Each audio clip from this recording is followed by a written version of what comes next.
Noting the meeting is live streamed, bit of a reminder around mobile phones. In terms of break, we'll see how we go. We may have a quick 5-minute break at 2:30, but let's just see how we're progressing on the agenda. In that regard, the first item in terms of the opening karakia, I'll do apologies after that. Can I invite Councillor Barker to do the opening karakia, please? Thank you, Chair. Let us pray. Tutawa mai runga, tutawa mai raro, tutawa mai roto, tutawa mai waho. Kia tau ai te Māori tū, te Māori ora ki te katoa, homi e, hui e, tā ki e. Tā ki e. Thank you, Councillor Barker. Item 2, calling for apologies. Firstly, we have apology from Councillor Brown. Apology for lateness from Councillor Waru. He's coming, and I think the Mayor is joining us online. So in that regard, can I have a mover and a second that the apologies from Councillor Brown be accepted? Moved by Councillor Kaifong, seconded by Councillor Barker. All those in favour, please say aye. I will take that as confirmed. Item 3, declarations of interest, that is attached in Stella. Are there any additional declarations of interest that any member wishes to raise? If there are none, item 4, urgent. And I just welcome our auditors in terms of David Walker and Warren. Yes, who are here in person today. Normally online, but here in person. Item 4, I've not been advised of any urgent items, so in that regard we can move to item 5, which is the minutes of our meeting held on 18 June. So can I have a mover and a seconder? Firstly, do you want to identify there is a change or a correction to the minutes? Do you want to move those first or correct it? Okay, so thanks, Greg. So there is a change, that a correction, that the line item requesting a report back on the transition of project management. I think that was incorrect. That shouldn't be recorded in the minutes. We had a discussion around the program for One Council, but there was no specific report back required. So in that regard, can I have a mover that the minutes of the Audit and Risk Committee held on 18 June be confirmed as a true and correct record? Moved by Councillor Barker, seconded by Councillor Kaifong. All those in favour, please say aye. Aye. Take that as confirmed. So we're going to move to the next item, which is the PwC presentation. So welcome Alex to the meeting. I'm not sure if David, you want to do any introduction. And I think the plan is to take the Treasury report at the same time. Is that correct? So can you help me out? So the Treasury Update report, which is item 7.5 on page 55. So we'll hear from Alex, and then we'll go straight to that item. David, in your hands, and then over to Alex. Thank you. Thank you, Chair. Good afternoon, committee members. So we have been working with Alex and PwC for a number of years.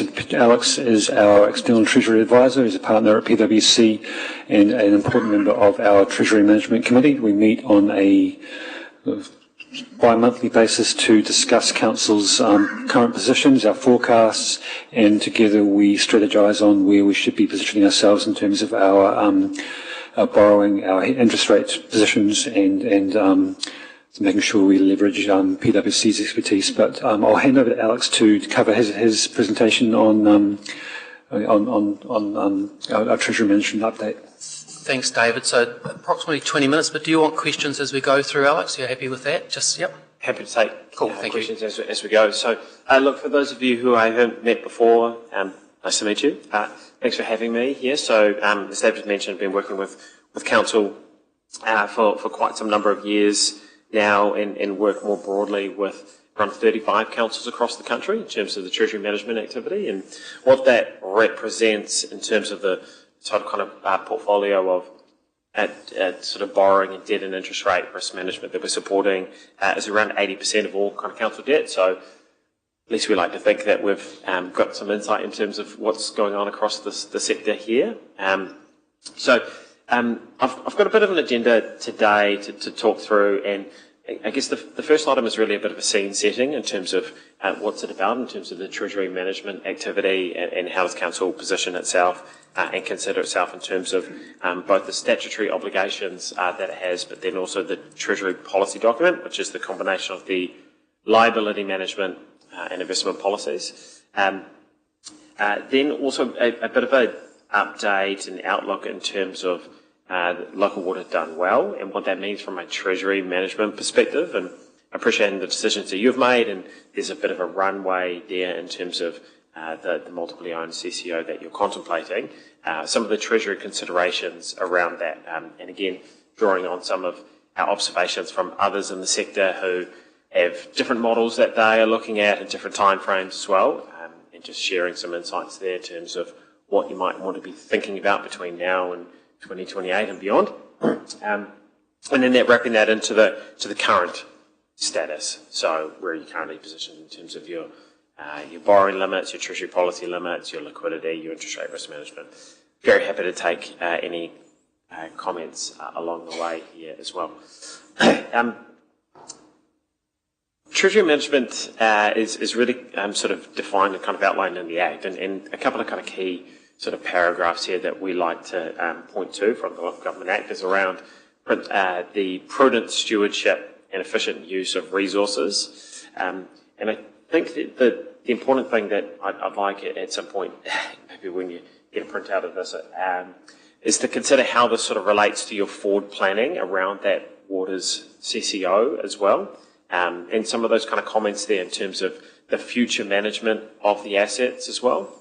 Likewise, in terms of financial management, it's about the future interests of the community. So the kind of care, diligence, the skill, the prudent stewardship, those are kind of those concepts that just kind of carry through with you. And certainly those come through in terms of the Treasury management objectives. So these are stated in your liability management and investment policy, prudent financial manager, governance and oversight of intergenerational assets, aligned with the statutory objectives, managing your investments and liabilities in a consistent manner with legislation and your commercial objectives and strategic objectives. Looking to manage as best you can borrowing costs. Obviously, there is a significant cost to you in terms of the level of borrowing. And then minimising and mitigating the effects of external market events. So New Zealand is, as I think we all know, a very small part of the world and the global economy, meaning that we are heavily influenced and impacted by those decisions that are made in the global economy. And so we, for the most part, are a price taker here. So what happens in the global economy affects us, and hence we have the policy parameters in place to make sure that we are protecting and minimising that risk to the extent we can, delivering to our plans, our budgets, our policies, our expectations. So with those kind of concepts in mind, then moving through to water services CCO and some of the considerations around that. So this is generic in terms of some of the things to be thinking about. This isn't a detailed or specific roadmap for yourselves in terms of this is what we'd suggest you're doing from tomorrow onwards, but it's things to be thinking about. And these are things that David and I no doubt will be discussing over years to come as well, but things to start kind of contemplating and thinking about. So in terms of looking at establishing the multiply owned CCO, so jointly owned, what does that mean from a Treasury management perspective? So certainly there's the asset side, but then there's the borrowing around that and the debt funding to facilitate that. You know, I think there has been a key driver in terms of the discussion around the underinvestment in infrastructure assets across the country and water assets and the need to borrow to scale to deliver that to meet the community needs for future generations. So Treasury and Treasury management is going to continue to play a large part in supporting that.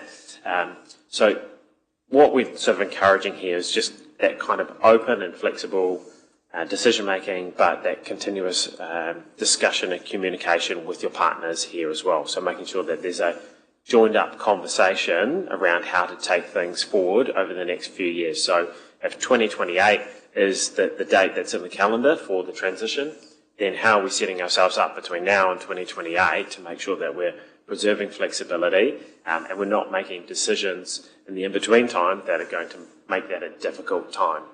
So we're continuing to have those kind of open lines of communication and dialogue. So it will be about outlining what the plan is and the transition roadmap, what are the core principles and the documents that are going to be needed to facilitate that, so things like a treasury policy for the CCO, looking at how treasury and treasury management is facilitated within that CCO, so whether there's a outsource model, whether it's in-house, whether they have a specific internal treasury function, etc. Some of that's detail, but just things to be thinking about over the time period. And it is, again, as I say, just kind of thinking about that forward plan. There's quite a bit of detail here. So again, this is probably some thoughts that I had around something to take away for later. But some of the things between now and that sort of establishment period and time frame, some of the things to start thinking about. So from a council perspective, and then on the next page here, I've got some outlines for what the CCO want to be thinking about. And so whilst want to be joined up, they're going to be slightly different as well in terms of where the priorities are and who's responsible for what. So in terms of defining what is the debt level that is to be transferred to the water services entity, what is the funding mix, how does that interrelate with council's existing borrowing and borrowing program, how is the sort of revenue charging metrics going to be contemplated, what's the mechanism to transfer that, how are the specific kind of parcels of financing that you have at the moment, the interest rate hedging products you use at the moment going to be able to be moved and novated and transferred over. And likewise for the CCO, they'll be thinking the same types of things, but obviously from a slightly different hat and a different perspective as well. The key comment that I'm going to have here, and David's going to get sick of me saying this over the next few years, is preserving that kind of flexibility. So not making sure that we're not putting ourselves in a corner and that you've got an ability to change and pivot to what has been a reform program that has changed and pivoted a number of times over recent years. I see a few smiles around the room, so I think we all are aware of what's gone on there. But that does mean that that's something that we want to be contemplating as we're moving forward over the next 3 years as well. And then even from 2028, what is that phase-in period over that time frame as well? How quickly are we looking to establish this? Is it all on day one? Here you go, the ball's yours. Good luck with that, or there's a phased kind of transition. And certainly what we're seeing across the sector is that there is a phased transition. So we have seen the water care balance sheet separation from Auckland Council. That is established. There's a 5-year sort of phase-in period that they have in play where there's a sort of repayment and debt transfer mechanism from water care to Auckland Council. So there is a runway there that has been sort of established. That's a bit of a blueprint about how that might happen, noting that there's 3 years between now and then from your perspective as well. So in terms of those next two, shall I pause? Please do. So just before we move on from that section, just sorry to interrupt, Alex, I think it may seem like a lot of detail to contemplate, but depending on how our capital expenditure runs between now and 2028, the quantum of debt that we would likely transfer to a CCO if it is stood up is likely to be north of $150 million. So it's not a small task for a new entity to be stood up and effectively manage that quantum of debt, which is why Alex is drawing your attention to the importance of starting work on that early, making sure that we are equipped to manage that on day one. It's not a job to start on day one, it's a job to start thinking about now in preparation for when that, if that does occur. I agree, and obviously that's your contribution, the 150, and the other councils there as well obviously have their contributions too. So it's not a small number for a new team to be establishing and looking to manage on an immediate basis. Oh, sorry, that's a bit better, is it? Perfect, thank you. So in terms of 3 key themes here, so resilience, so making sure that you're continuing to operate under a best practice treasury management perspective, so no lumpy decisions, spreading and smoothing of risks, making sure that your debt maturities are evenly staggered and staged. And it's probably down in one of the kind of bottom comments I have on the page here, but ultimately you're still talking about the same community that you're servicing here. At the moment, you're doing it together going forward it's going to be separate, but they're the same people. They're the same people, and so what decisions that you're making today in terms of this represents best treasury management, it's going to continue to be the case. So what we're suggesting, what we're recommending, we're consistent across our view across the sector here, is continue to make the smart and sensible decisions from a treasury management perspective.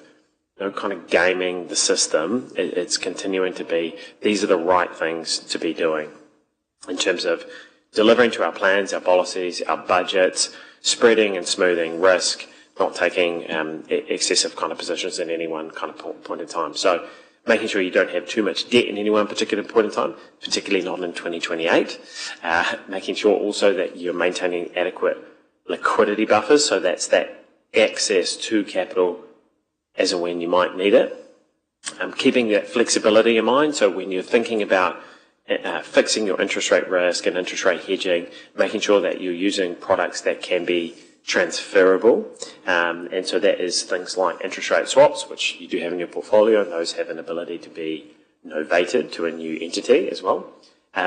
Also recommending, and I think, David, you've started this conversation as well, around starting to report on both bases as well. So you're starting to get alignment around what is going to be the portfolio that we will be maintaining on a go-forward basis, what is the portfolio that we are contemplating move to the independent water CCO, and they will be managing on an ongoing basis. So that kind of dual-track reporting of those positions as well.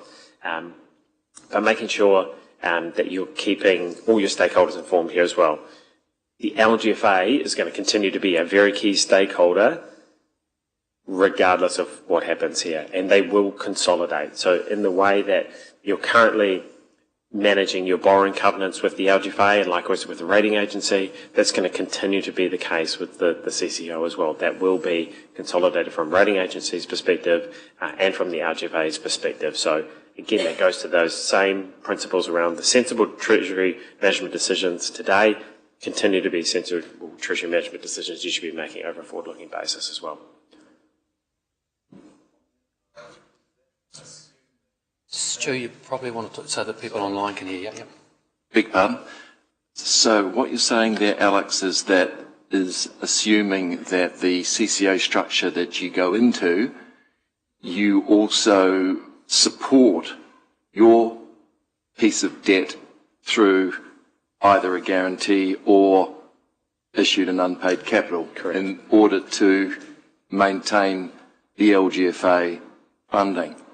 That's right. And what if you don't, i.e.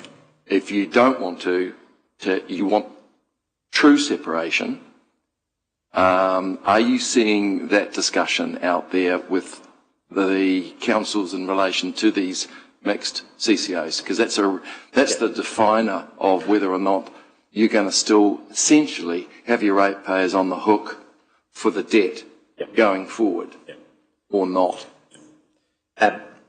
We are seeing a pretty unanimous view here that the water CCOs are contemplating continuing to have a relationship with the LGFA. That is the lowest cost financing that they can achieve. The only borrower, council borrower, has an ability to, at times, borrow inside LGFA is Auckland Council, and that is a size and scale concept. Outside of Auckland Council, there is no other council who can borrow inside LGFA pricing. So to have that separation is going to have a real financial cost. So we're not seeing that contemplated at the moment.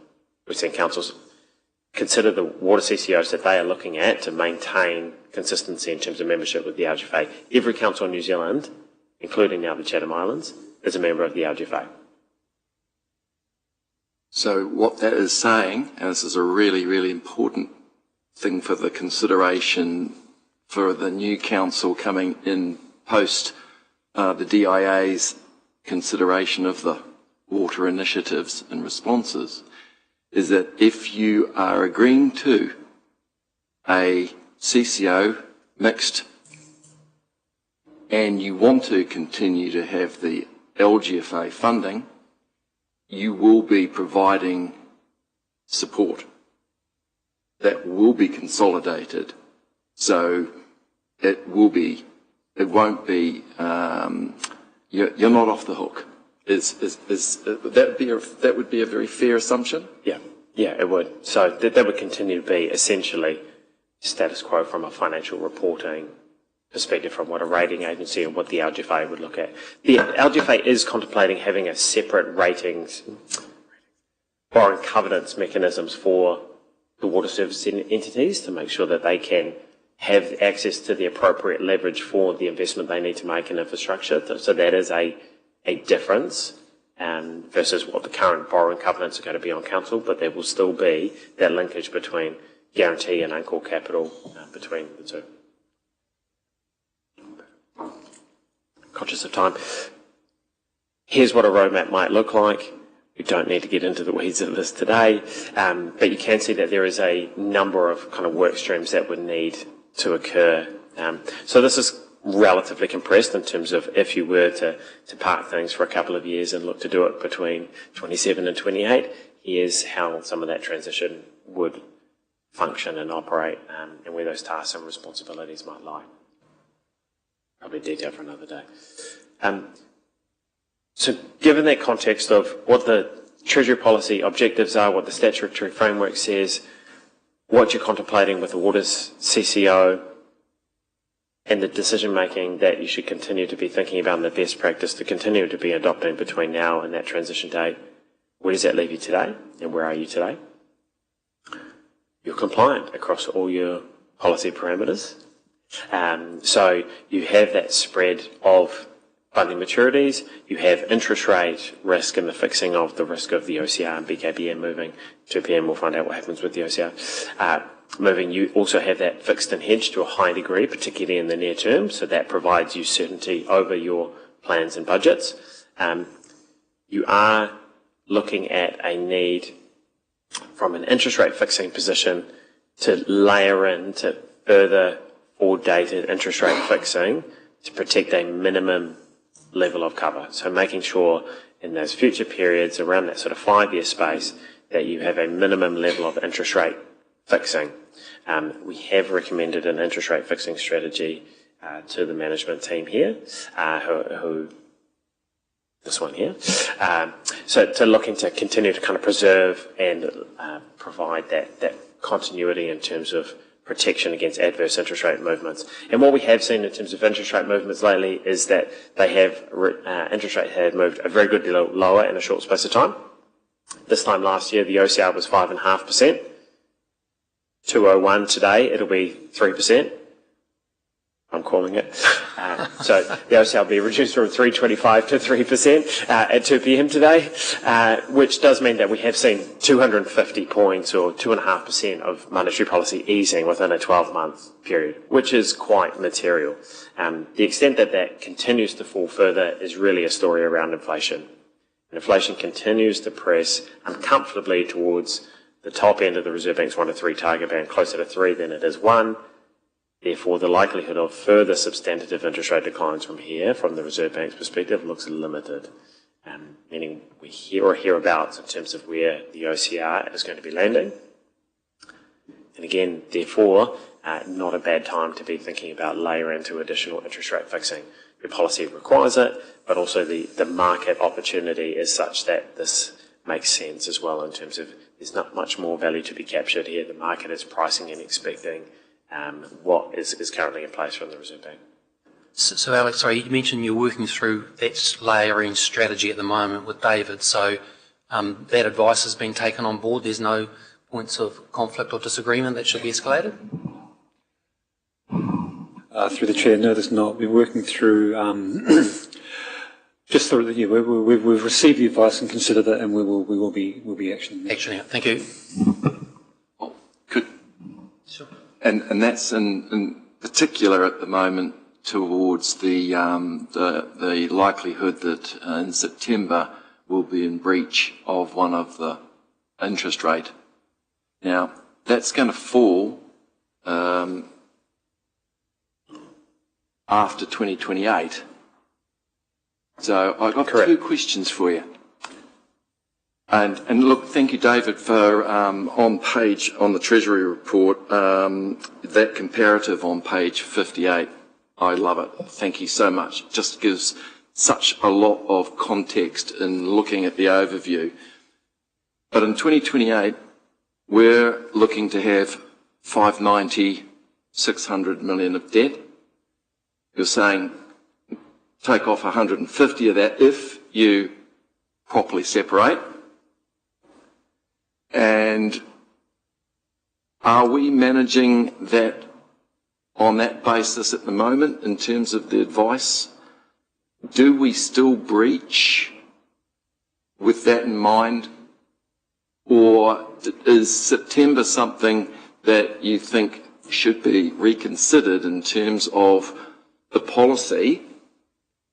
And should the policy be suspended for a period of time until those are determined? Because it's obviously been written for a different, shall we say, council composition, balance sheet composition. Through the chair. So when the advice was prepared, it was pre-council decision on the water service delivery plan. We were still working through. Council had not adopted a position on whether it would be remaining in-house or seeking a CCO option. Now that council has adopted its preferred position on being in-house for 3 years, moving into a CCO in year 3. We will be working over the next little while to make sure that that decision is reflected in future strategy advice. Could I just further just ask, given where we currently sit, this is the last audit and risk meeting for this trimester, and we've got this breach occurring next month. Can you enlighten us? What's your advice? What should we do in relation to that? Is there something that you would recommend that we can say, yeah, we strongly support that? I'm happy to have a first go at that as providing the recommendation. I think to your point there, Stuart, if you were to look at this profile, the picture of the graphic in front of you, roll that forward to 2028, assuming the debt level comes down from, we'll use a round number, we'll use 600, that's easier for my maths, and we take off 150, that leaves you at a 400 number. Mm-hmm. If you can see from that chart what the shaded area is going to represent, you're going to look to have around 250 million of interest rate fixing against a 450 million total exposure at that point in time, putting you roughly at a 60% fixed position at that point in time. Relative to your policy minimum, which is a 40%, and your maximum of 90%, midpoint, slightly below a midpoint policy. That's something that we are contemplating and we're conscious of when we're designing these strategies, is looking at what do the various debt levels look like. So sensitising what those debt levels look like so that you're not finding yourselves in a position where you are overhedged or underhedged depending on what that looks like. But it's also why the product mix that we're recommending has that flexibility, and why we are recommending products like interest rate swaps that can be restructured along that time frame and preserve that flexibility to be amended depending on where things go or move over the next 3 years. So am I hearing that you're going to do a certain amount of interest rate swaps between now and the point of the September breach, so there won't be a technical breach while council's through the election and coming out the election stage towards the next meeting? Yes, through the chair, that's correct. We'll be making sure that there is no technical breach. That's great. Thank you. It gives me comfort. Andrew, did you want to say something? Thank you, Chair. Just wanted to clarify that Council's made a decision on keeping water services in-house until a certain date, with a decision on whether it finally goes out or not to a future council. So because of the complexity of that, the water services delivery plan that we've submitted to the Department of Internal Affairs for the Minister's approval indicates the full 10 years as an in-house business unit. So we need to be careful that our financial modelling doesn't get ahead of council decisions, and that we're, as far as we're concerned, all our financial information, all our analysis is showing an in-house business unit for the next 10 years. So I'm seeing nods from all the key people around that, so you're very much aware of that. So, yeah, okay. Thank you. Oh, sorry, Councillor Kaifong? Just on that point that Andrew just raised then, it just probably puts the new council into a difficult position if we know that we're potentially looking and we are working with other councils in the next triennium on a multi-council CCO. And what I'm hearing from Alex is from previous slides, there also needs to be almost some kind of MOU of the conglomerate of those councils that we propose to work with, both from a treasury perspective but also from a finance perspective, and that they are all working along the same pathway. And so it's just, how do we, it's probably not necessarily an audit and risk from an Alex perspective, but manage that when, I know you're saying we should just look at the whole 10 years, but we know that that's not really where potentially the decision might end up, or where we might be forced to go in terms of the ultimate final look and feel of our CCO. Yeah, if I can try and answer how we'd manage that. So I think it's important for me that we sequence the decisions right. As Alex mentioned, that if there were a decision to go into a multi-council CCO, how we set up that multi-council CCO, how the debt transfers over, all of those things need to be considered in the context of the funding and liquidity position of not just this council, but all the other councils. I would suggest that that's something that we address with both the new council and the working group of multiple councils that we've agreed to participate in to develop exactly those transition issues that would need to be addressed after the election, so that we don't again, staff don't start planning on the basis of a decision that may be totally different to what elected members of not just this council but all 4 councils decide.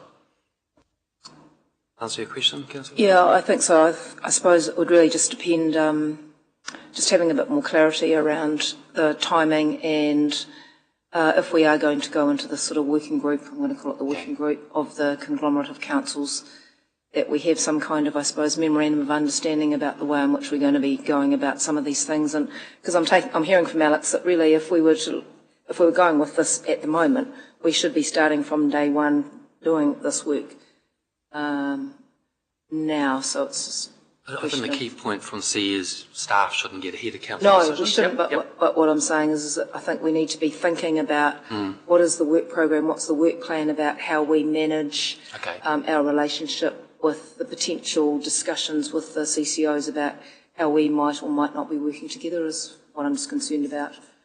Given that we've just seen very recently with Tauranga having a decision that went one way one day and came a different decision another day, then there needs to be some very clear certainty about the direction and agreement about all of these things. Okay. Yeah, that cuts really to my point, which is that we've got, through all of this, a breach occurring in September. Fact. And we need to have a recommendation, I believe, before the election, but we need to know what that is. Is it going to be a breach, or is it going to be dealt with by a specific strategy, which you've indicated you've got? Because if there is going to be a breach, then we will rather have the warning and to know that there will be a breach and there is a proactive decision to that recommendation. So that's where I'm at, because Councillor Kaifong is absolutely right. We have to go with what we know, and what we know right now is what you've put in front of us. And we've got a period where there won't be a meeting. Okay, so can I suggest that they're doing work on a strategy to address that offline, once that strategy recommendation is landed through the C that's circulated to the 2 independent members, given that we don't have any other meetings, just to have an overview of that. I don't think we can resolve that now. Can I just check with the C that you're happy with that? Yeah, okay. Thank you. Oh. How's that? Happy to take any kind of further questions there on that. Questions from committee? There's been a bit of discussion. We've dealt with one particular matter. Any other questions for Alex? If not, thanks, Alex. I think that professional advice that your firm brings, along with the knowledge of the sector, is a really key risk management activity that Council's undertaking. So, and thanks to David. Safe travels. Thank you. Okay, so in that regard then, can I ask, so page 55 is the actual Treasury report from staff with the attachment from PwC. Can I have a mover and a seconder that the report, Treasury Update July 25, be received? Moved by Councillor Wang, seconded by Councillor Wairo. All those in favour, please say aye. Aye. That is given. Thanks, Alex. Thanks, David. We do have Aon presentation. Can I just check time for that, or we just keep... Sorry, okay. Sorry, Chair. Sure.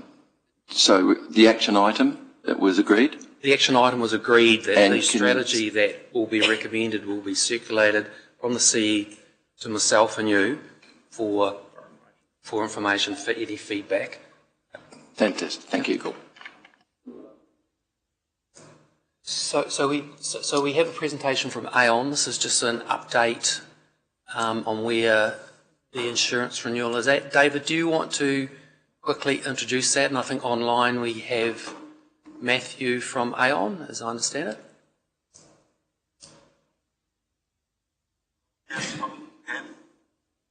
Sure. So, through the chair, welcome Matthew to the committee for this afternoon. Matthew is the GM at Aon, as our relationship manager. So the presentation that Matthew has prepared sort of summarises a lot of the issues that we're experiencing at council, and also has a placeholder for some discussion there. Following on from Alex around our preparing for local water done well. But I'll welcome Matthew Wilson to introduce himself and to prepare his report. Good afternoon, everybody. Hopefully you can hear me okay? Yeah, loud and clear, Matthew. Thank you. Excellent. I have a brief presentation to go through today. Firstly, I'd like to apologise. I had every intention of being there in person, but unfortunately a couple of personal issues have cropped up, which means I just wasn't able to make it down there. I will go through a few bits and pieces, primarily going to focus on the insurance market and where the market is at currently.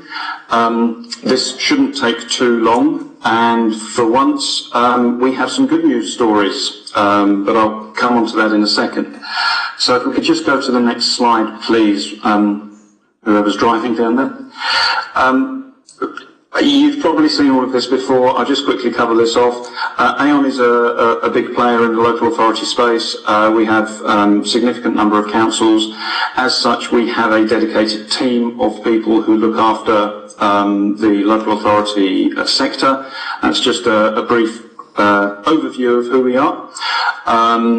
So there is a number of people there. I'll point out one particular person, bearing in mind the conversation that was just being had. Sam Ketley, he is leading, together with Joanna Wong, they are leading the whole conversations around local waters done well.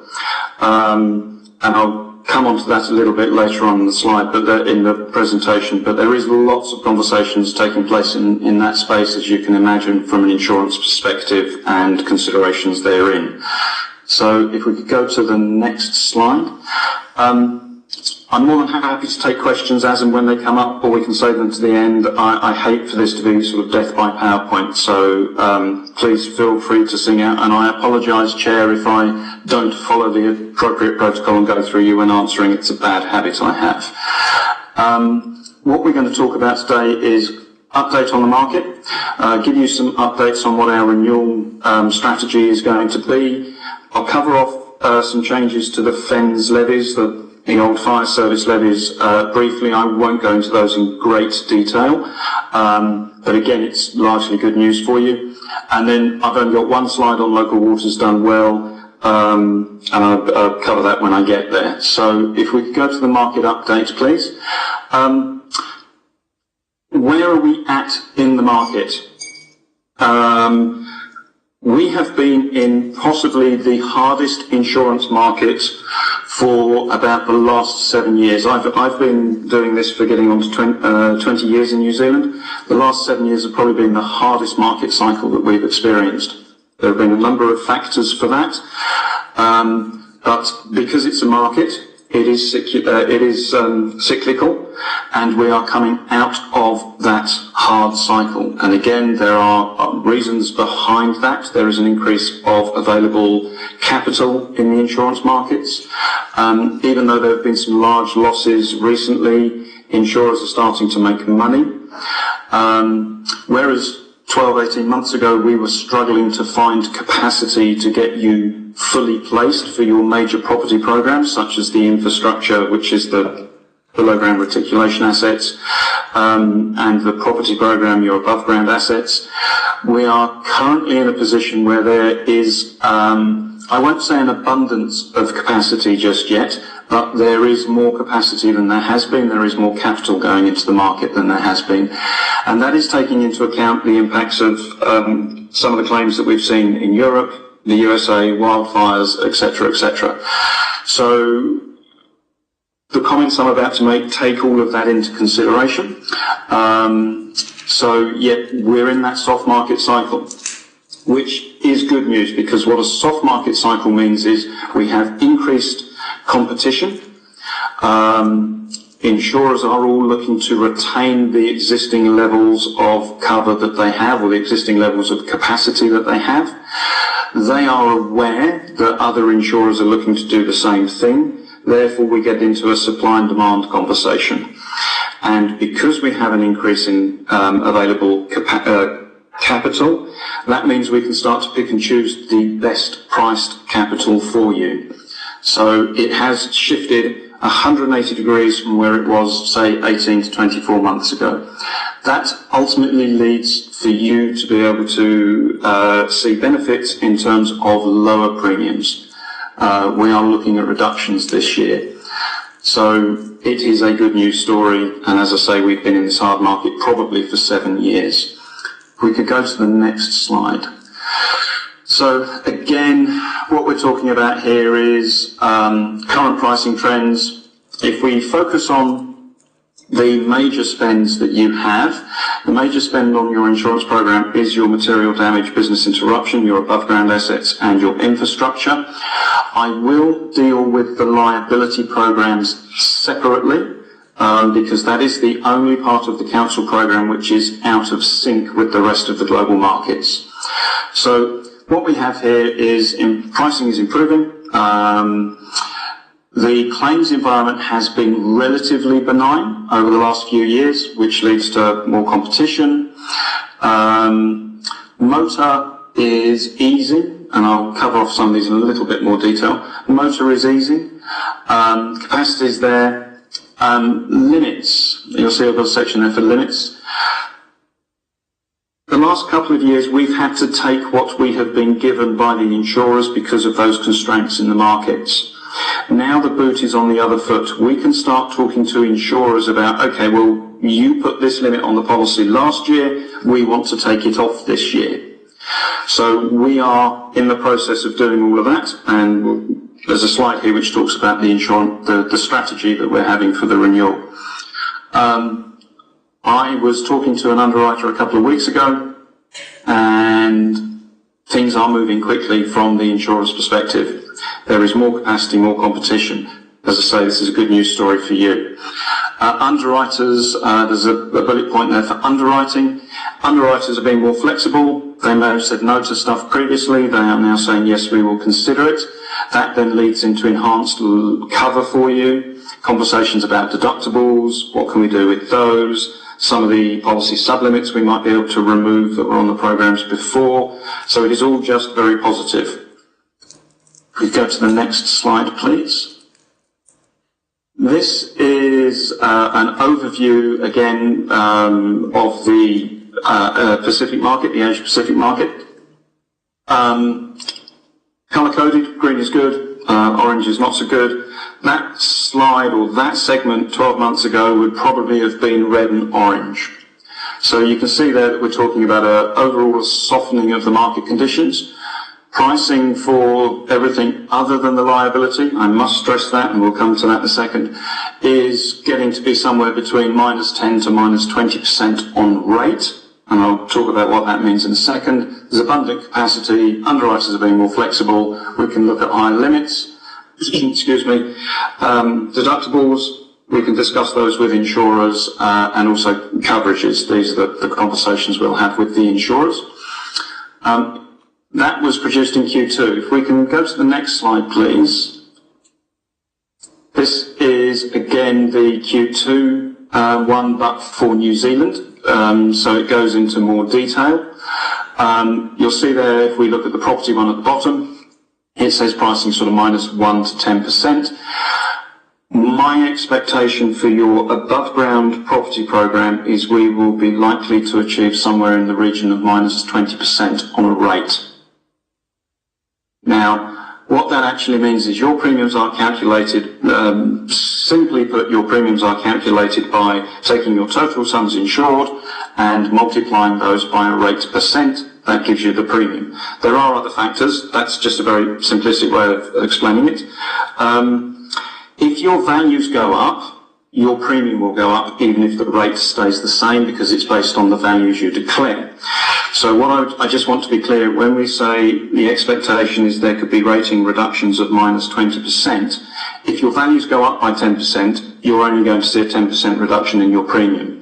So it is driven by values, but the overall story is it's going to go down. And the next slide will talk about our strategies around that and how best we can utilise that for you. So what are we going to do to engage with the markets? How can we get the very best deal for you? So that's the renewal strategy. So if we can go to the next slide, please. I have broken this down into the three major policies, that being the material damage, the infrastructure, and then your liability programs. Historically, we have used the London markets for your infrastructure placement, the below-ground reticulation assets. That's quite a unique cover, and not many local insurers were prepared to provide that cover. So we have utilised London significantly for that placement.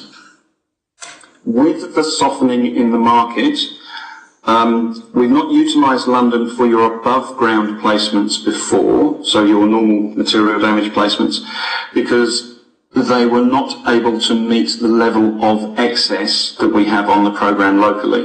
So, for example, your standard excess is, on the material damage, is 25,000. London, historically, if we'd had this conversation with London 12 months ago, they would have been saying the minimum excess that they would write would be somewhere around about 100,000. That has changed. We are already engaging with London, and London have provided us with some indicative terms. We're still a ways from renewal, but they provided us with some indicative terms. They're prepared to come down to that $25,000 deductible for the standard excess level. And that introduces a layer of competition into the process that has not been there previously.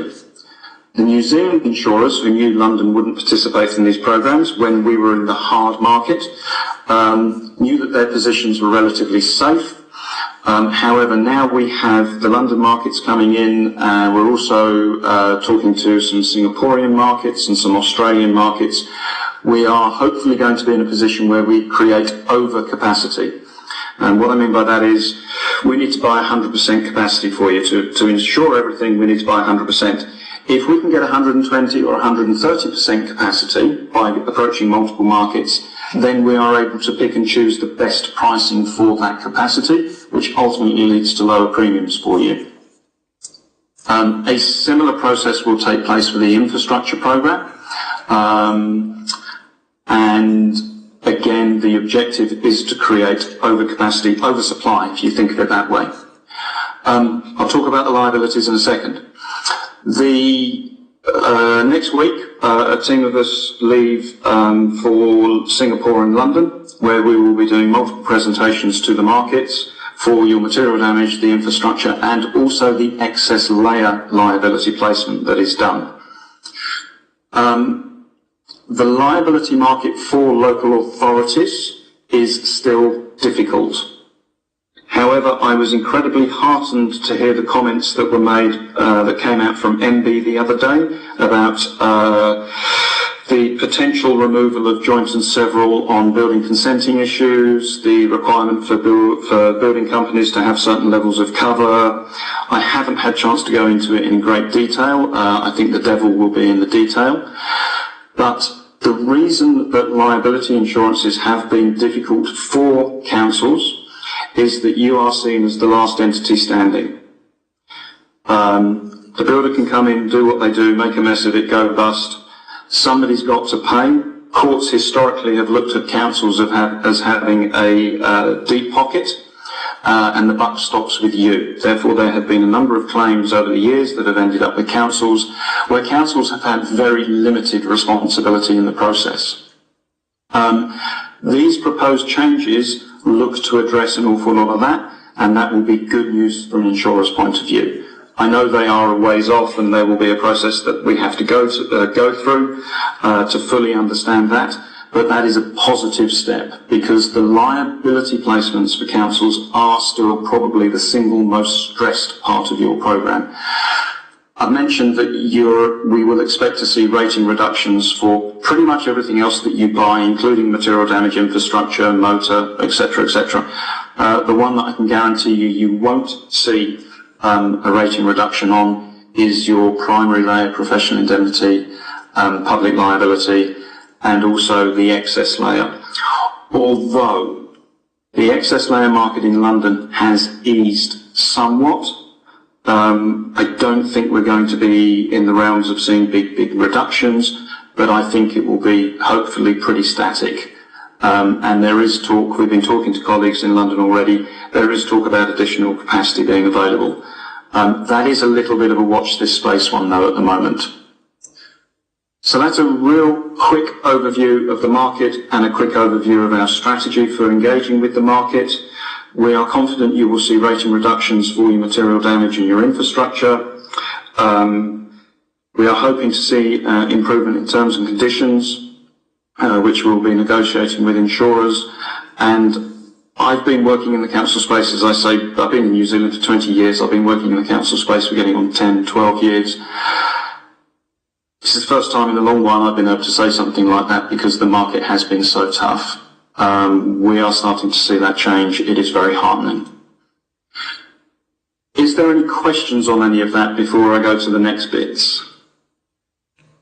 Are there any questions? The only question I would have is, so there's no proposed significant changes in terms of areas of cover, deductible. It's basically business as usual, but hey, the market's a bit more favourable and maybe there's some potential price gains. But we'll see that, whatever will develop. Yep, sure.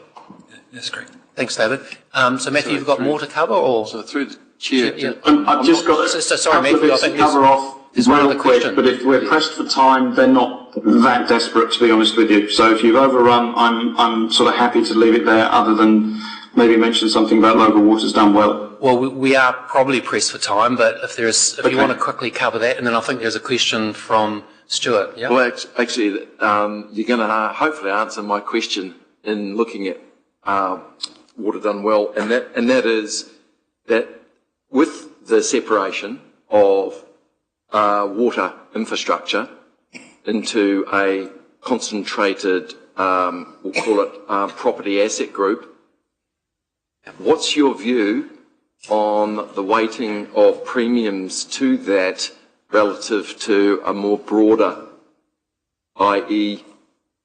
will water infrastructure and services have a higher weighting of insurance risk going forward? Because you mentioned that it's already specialised with the underground, below ground and infrastructure is already very specialised, has a very finite group of underwriters. So does this mean water services are going to have potentially higher premiums than rest of council?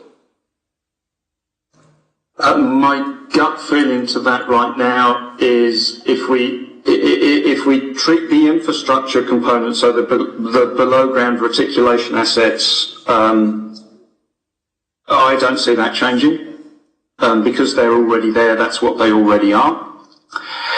The remaining assets that would be above ground assets, water treatment plants, office blocks, etc., my gut feeling is no, it's not going to make any difference, purely because the question I have there is, we understand you're going to go in the short to medium term as is it going to be a standalone CCO or a business unit? A business unit. Business unit. If it's a business unit, then it's the status quo for the material damage program. That doesn't change. So you will see those same benefits for all of your assets. The conversations about the market are relevant to all of your assets. And even if at the point for those above ground assets that there is a separation from the, let's call it the existing council program, that asset base is well understood by insurers. I don't see there being any issues in terms of the ability to buy cover for those assets. Where it may be an issue is councils who are joining together to form a CCO. Are we getting an accumulation of assets in a particularly poor natural disaster area of New Zealand? That would be my one caveat from the insurance point of view. But as a broad brush answer, I don't think it's going to make any difference. Thanks, Matthew. Is there other things on the local the water reform you want to talk to or not? But no, other than to advise everybody that Aon is working a lot in the background to try and get our head around everything that's happening and what considerations may be required for the entities that are stood up, whether that's an in-house entity, a CCO, multiple council CCO, etc. I just wanted to say to the committee that we've been working on this for some time. We will have solutions for all of this stuff. We are considering the liability implications because, whilst this may not be pertinent to this council at the moment, if a council sets up a CCO, the existing council operations will change. They will no longer be doing the water delivery. The CCO won't be doing building consenting. They'll only be doing water delivery. So there will be a distinction between that. The CCO will need a liability policy for its activities. I just want to make everybody aware that we are working in the background on a lot of this. I mean, some of the Waikato councils are reasonably well advanced. I understand where they're going. We're talking to them at the moment about what their liability programs may look like. Do they need directors and officers insurance, etc. Not much more to say other than we are across it as much as we can be. Excuse the pun, there's still a lot of water to go under that bridge currently for some councils and some entities. Okay, Matthew, I'm just looking around, I'm not seeing any other questions, so very much appreciate that update, and obviously Council, the next committee will look forward to the results of the good work that happens. David, Jay, nothing else you want to add to that? Okay. Okay, thanks Matthew, and thank you for dialing in. Appreciate the time. Thank you. Thank you very much. Thank you. Thank you. Bye-bye. Okay, committee members, we're now then on to page, item 7.1, page 18. Can I have a mover and a seconder that the report action register be received? Moved by Councillor Waru, seconded by Councillor Barker. All those in favour, please say aye. Aye. So, Greg, we'll take the report as read. Is there anything you specifically want to draw our attention to, or are you just happy to take questions in your hands? Thank you, Chair, and through you. I just wanted to note that most of this report has been, the actions have been completed. There are only 3 outstanding at the end, and they are quite detailed in explanation of what they are and what the ongoing actions are. So we'll take it as read. Cool. No, thanks, Greg. A suggestion from me is business continuity plans. That was on our work program. We haven't got to it. At some point in time, that should come back to, assuming there's a committee in the future. So we just make sure we don't lose that either from the work program or action register. Cool, thank you. Any other questions on the action register? If not, we can go to 7.2, page 22. Can mover and seconder that the report work program be received. Moved by Councillor Barker, seconded by Councillor Wang. All those in favour, please say aye. I will take that as confirmed. Greg, again, it's just today, take as read. Any question? I just would note, and we'll cover it in the. There's a tick against interim audit management letter. I don't think there has been one to date, but when we get to the annual report item, we'll seek clarification on where the auditors are at. Are there any questions on the work program? And presumably, once the new committee structure and the new term is confirmed, a new work program will be prepared. Okay. In that regard, then we can go to 7.3, page 24. And I'll move in a second that the report 2024/25 annual report update received, moved by Councillor Wang, seconded by Councillor Waro. All those in favour, please say aye. Aye. So invite David J, and then potentially we might get an update from David Walker just in terms of where the audit's at. But David, we're in your hands in terms of an update. Thank you. Sure. So, thank you, Mr. Chair. So the 2024-25 annual report process is well... Sorry, David, is your microphone on? Yep. Yes. Oh, yep. Okay. So the annual report is well underway. So we have concluded our interim and our pre-final visits with Audit New Zealand, and we're on track to deliver the financial statements for them for their final visit when they arrive back for the final. I think it's the 8th of September, from memory, in the work program. There are two issues I'd like to draw your attention to in terms of prior period adjustments that are likely to flow through into the annual reports when they do come to Council for adoption. The first one relates to work in progress. So there's been an item on the management letter from Audit New Zealand for a number of years recommending that we address a reconciliation between, I guess, the general ledger for work in progress, all the capital projects we've spent money on but haven't quite capitalised, and the internal sub-ledger just detailing what that was spent on. What that has identified is that there are a number of historic variances that need to be tidied up. There are things like vested assets in prior years that hadn't been recognised, just closing the gap between making sure that we are fully reconciled between the general ledger and the work in progress sub-ledger. So we're working through the treatment of that with Audit and with the technical department in Wellington. The feedback we've received so far on our treatment is that it's unlikely to have any substantial impact on the annual report financials that you'll see coming through, with the exception of some changes to opening balances, because it does predominantly relate to prior years. But we're welcome to invite David and Warren to comment on that further. The second prior period adjustment relates to the classification of some government grants within our cash flow statement. So I think we've identified that in the annual report for last year, there's some money received from central government that was in the right section of the cash flow, but it just was probably in the wrong reporting category. And we just need to make sure, because it is above a materiality threshold, that we address that properly and make sure that it's in the correct category in the cash flow statement. So Audit are scheduled to return for their final visit on the 8th of October. I have included a section in there around the approach in the audit program to review the revaluation reports. So when we adopted our annual report plan, we had envisaged that by virtue of bringing forward some of those valuation dates and bringing forward the 31st March, we might be in a position to bring forward some of that evaluation work. But the way the work program has fallen, it's likely that that revaluation work will occur at the final audit in September. But I'm happy to invite Warren or David Walker to comment on progress so far, or any of the issues I've raised in my report. David, can we just make sure you use the microphone, just people online? Yep. Here we go. Hate these things, you end up by shouting into them.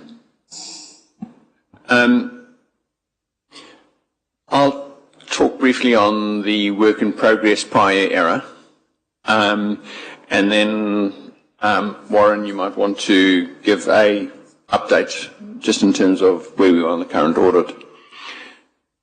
The work in progress prior era probably started in about, and I'll look to Michelle over there who will correct me, in about 2018, where council transitioned onto the new One Council, and information, fixed assets was uploaded into the new system. Fast forward, there's been changes of people over time. Fast forward to the work that Michelle and Darlene have been doing very recently, and 3 key transaction types resulted in anomalies. The transaction types are not in One World as a standard option. So if you're wanting to, the 3 transaction types are splitting of assets, a partial disposal, and vested assets. So if you're wanting to split an asset, you're having to do a workaround. And same comment for the other 2, you're having to do workarounds. And those workarounds, without a offsetting manual journal entry, resulted in the understatement of work in progress. When we initially picked it up and working obviously with David, Michelle and Darlene, i.e. last year, we were quite clear at the time that it was an adjustment to the sub-ledger, not the general ledger. And the implication of that is the general ledger, i.e. your accounts were fine. What needed to be fixed up is the sub-ledger. Council went away, spoke to an expert, they came in, walked through, tested the entries and the standard system options, and they were working. What had fallen by the way was the manual journal, which was raised, posted, to eliminate the impact of the understating of the work in progress. And so what jumped forward, because I think I might have made that sound complicated, jump forward, the entry we need effectively debits work in progress, so we're increasing the value of our capital work in progress, and there's a range of credits, and depending on the transaction type that took place, that credit could go to different places. The 2 main places is retained income and revaluation reserve. Why retained income? Because there's an accumulation of old entries. And in terms of revaluation reserve, why is that impacted? Because as the journals have taken place and asset revaluations have taken place, the revaluation has made those adjustments, putting the net number into the revaluation reserve. So, Councillor, I hear a wee comment from yourself, and the real important things like, is there any impact to your cash? No. Is there any impact to the quality of the assets? No. So some of the hardcore things that you'd be concerned about don't get affected. It is an accounting entry, but of course needs to be done. So I've spoken, I think, long enough on that, Chair. I just wondered whether... No, that's cool. In the other context, whilst 15 million is a big number, in the context of the total assets and the revaluation reserve, the balance sheet, it's not a big number, yeah?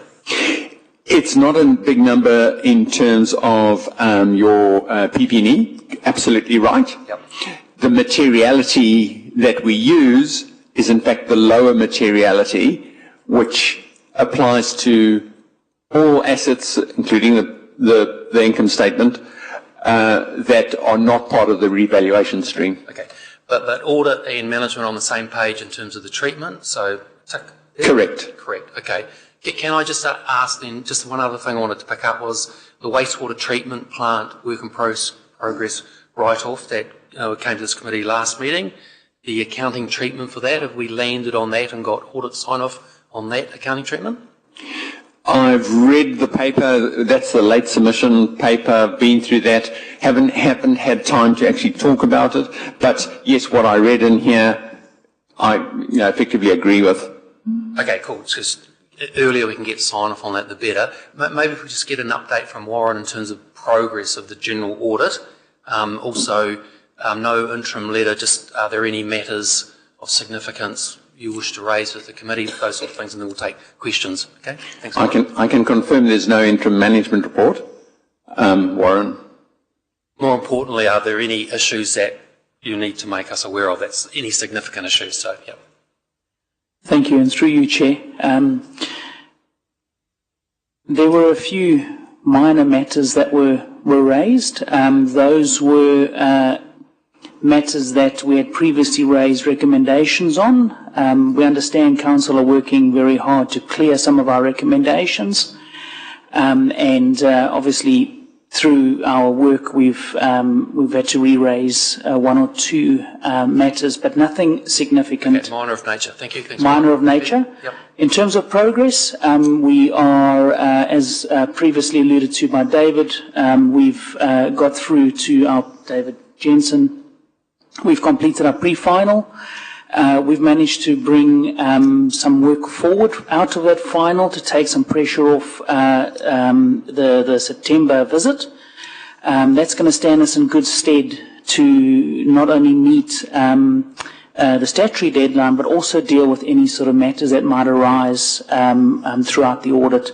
So we've positioned ourselves well to meet those deadlines. Cool. And so can I just check in terms of revaluations, fair value assessments, et cetera, which is always a potential gnarly issue in terms of the audit process. So the team had bought some of those revaluation work earlier in terms of an earlier cut-off. Just want to check where audit's at in terms of working through that and, potential for anything arising at the last minute or more importantly, my question is to ensure that things don't arrive at the last minute in terms of the audit process. Chair, through you, that ball's on my court at the moment. I'm reviewing it right at the minute. I've started, will obviously be finished my review more completely up to date with where the interim work got to before we get on site again. Any questions, I think we will have provided to Michelle and David before we get back. Okay. If I can just anticipate your other question with the two technical matters that are in here, they both are being pursued by the end of this week. They'll both have been submitted to our technical team. So the objective is to have them both concluded before we come back and start our final. Okay, that sounds good, David. Thank you. Questions, Stuart? Yeah, just to follow on and just for a bit of clarity, and David, you mentioned that the revaluations are unlikely to be complete until September. Does that mean that we're unlikely to have a final draft annual report, financials in front of the auditors before they arrive for the final audit?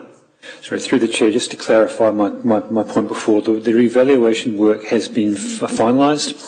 The evaluation date we brought forward, the 31 March, to facilitate that work being done earlier. We've received the reports. My point was to where they fit into the audit program. So the reports are done. We're anticipating any necessary entries being made in those accounts before. It's more when that work is reviewed by Audit New Zealand. Thank you. Yeah, Chair, absolutely. Chair, and if I can through you, Stuart, for example, I'll take the small one just because I started with that one, is the art valuation. I've read it, raised a couple of questions with the audit team, and when we come back, it's a couple of questions. So the reports we've got. Cool. Thanks. Any other questions from the committee? If not, that's a great update. And can I just, David and Michelle, congratulate you that 2 years ago, my first meeting this council was to discuss an audit that was 13 or 14 months late. So clearly you've done a lot of good work in terms of getting processes in place and timeliness, and certainly I sense the working relationship with audit is much better. So well done, team. Well done. Thank you. Chair, probably you should take it for the very end, but this work in progress prior error is a massive amount of work, thousands of transactions, and David, Michelle and Darlene have done an amazing job to analyse, bring it forward to us, the number of times we've met to discuss and go through the fine little details, a huge amount. So yeah, well done to all, to you guys. And I haven't mentioned somebody like Corné. I don't know how much he's had involved with, but if you can, to Darlene and Michelle and David are here. Good work. Thank you. Thanks for those comments, David. Much appreciated. Okay, if we keep moving, if the committee's happy with that, so if we move now to item 7.4, page 48, can I have a move into a second the report, Rotorua Lakes Council Enterprise Risk Management Report for July 2025 be received? Moved by Councillor Wang, seconded by Councillor Barker. All those in favour, please say aye. And can I invite Elrond up to give us an overview of the report, please?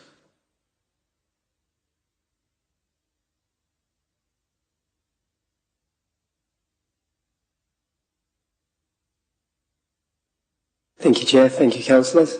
I don't have a presentation today, so we'll take the report as read, and I'm happy to answer any questions. Okay, no, that's cool. So straight into questions.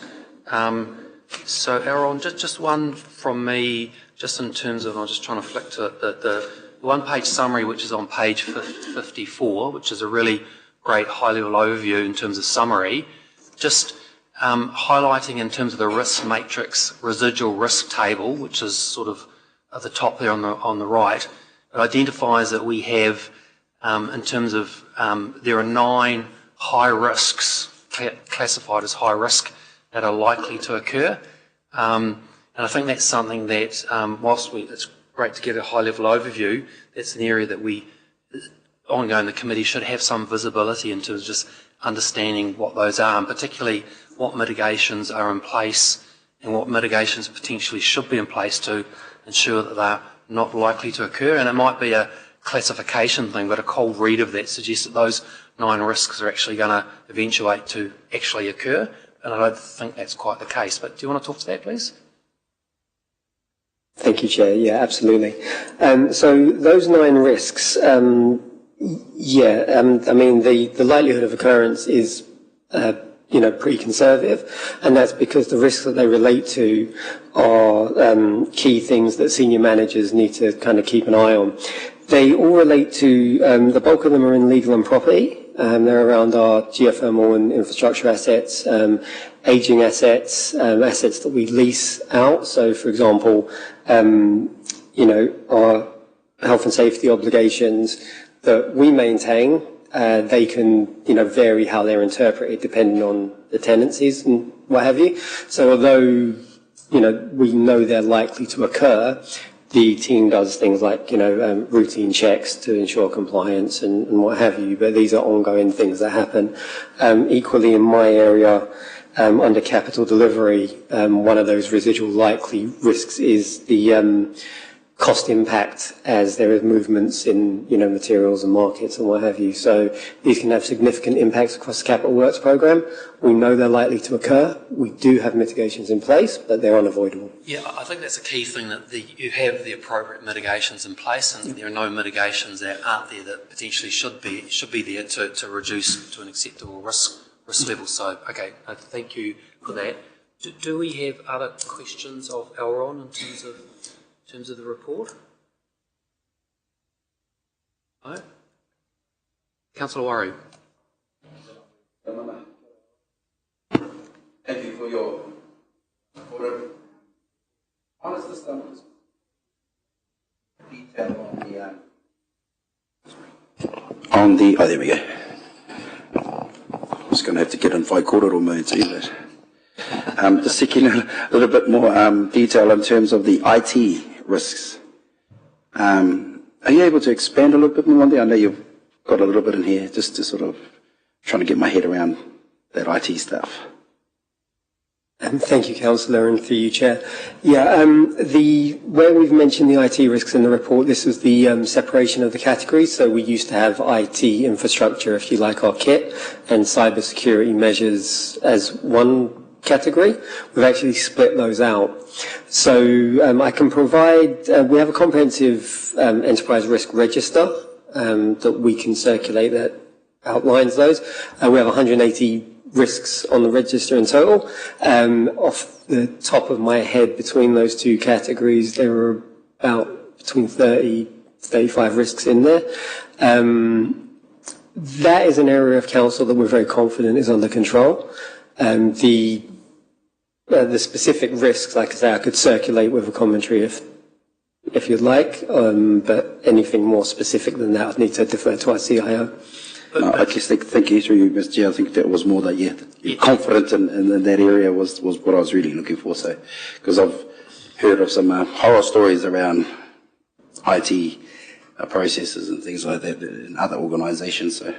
No, absolutely. I think, many of the councillors would be aware we've made significant investments in that space, and that's one of the areas where we're quite confident in our controls.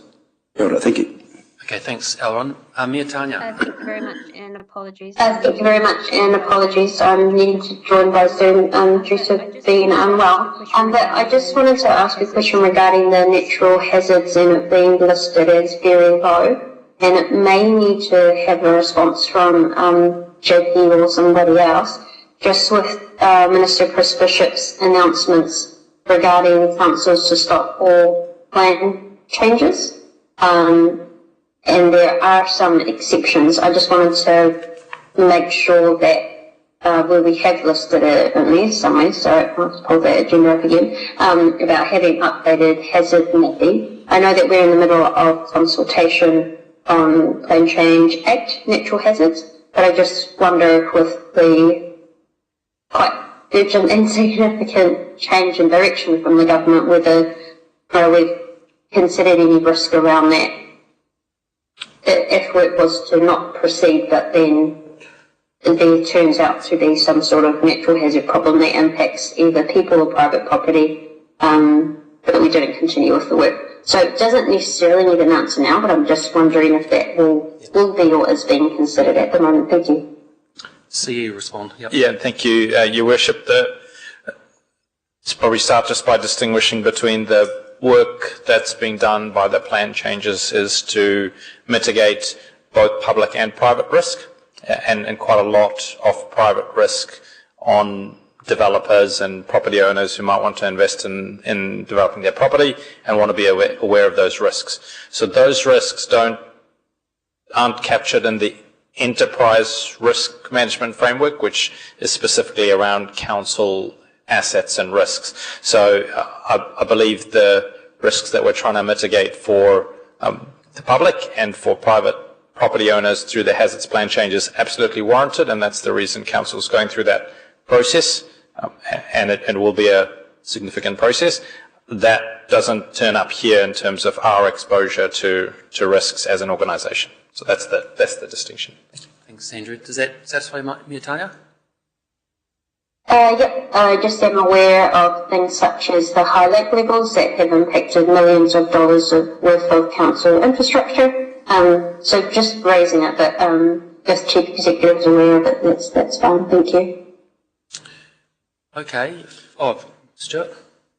Well, just wanted to say thanks very much for the way that this has developed. In the time I've been on the committee, we're really getting to a working document that's going to give some good visibility going forward.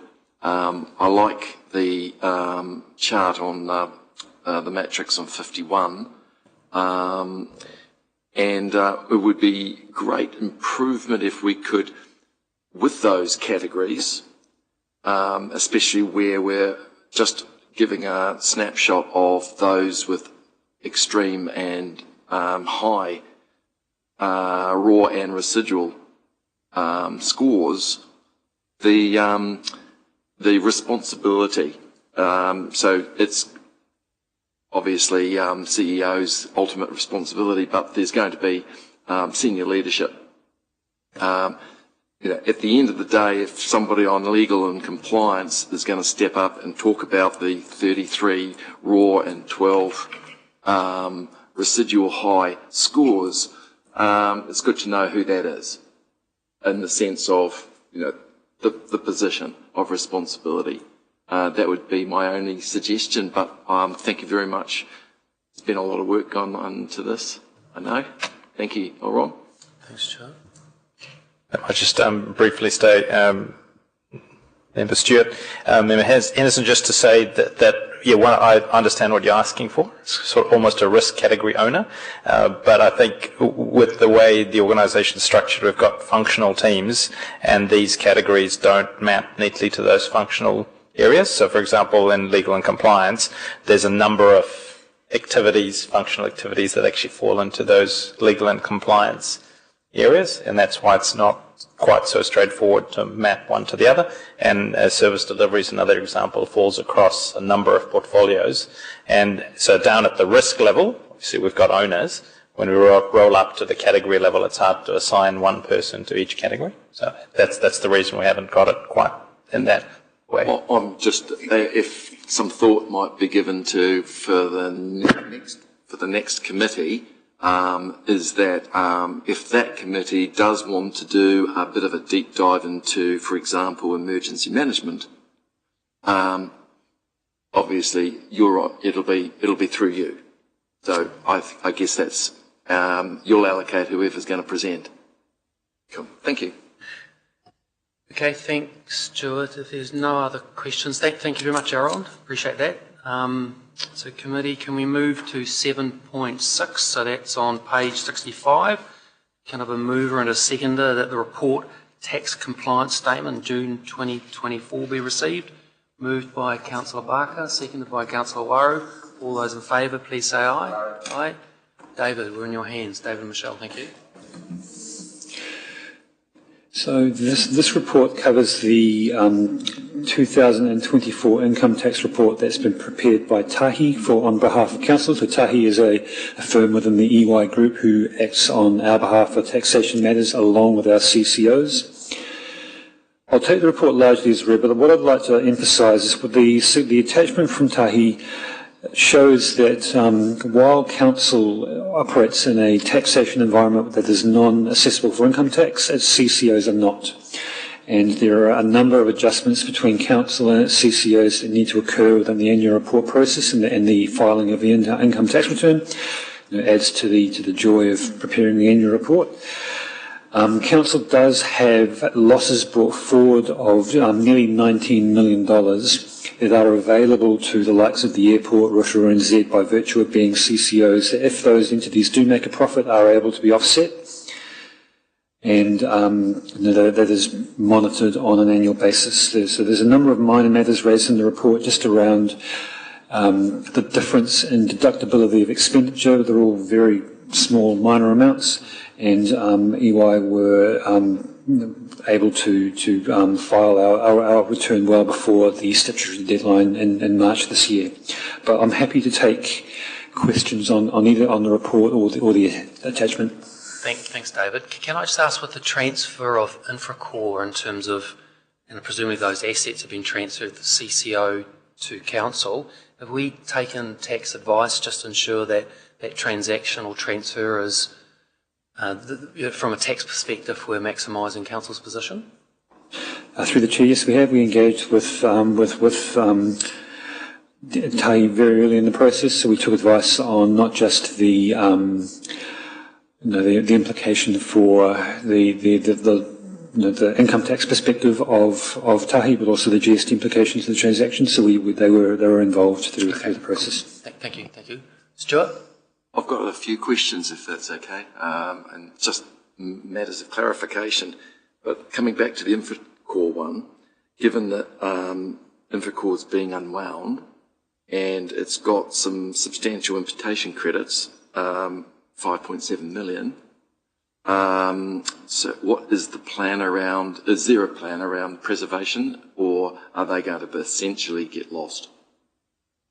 Through the chair, the Infracore transaction was a sale of the net book assets as at the end of October.